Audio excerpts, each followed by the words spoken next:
Good morning, good morning. Welcome to my channel.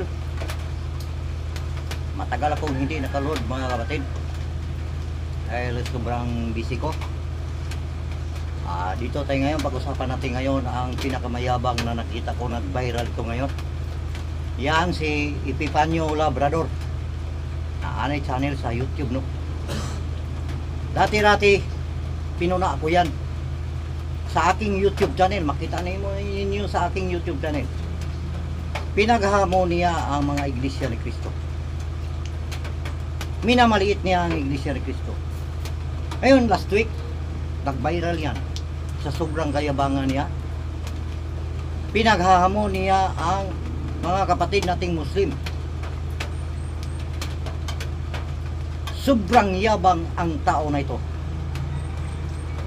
Epifanio Labrador. Huwag mo kalabanin ang mga Muslim. Kristiyano ako, pero kakampihan ko ang mga Muslim. Wala katapat sa'yo. Pana. Iputa ka.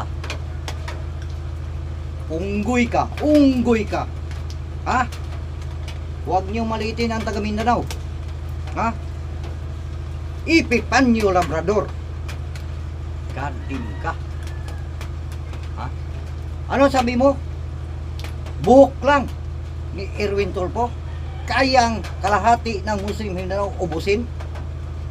Subukan mo. Ikaw ang punta dito. Kanang kahambugan mo, martial art ka daw. Magaling ka daw sa martial art. Punta ka dito. Balian kita ng panga.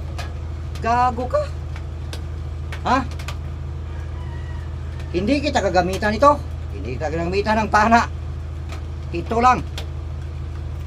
Labrador. Shout out sa'yo. Kung nakakita ka, magkita tayo. Gago ka. Gago ka.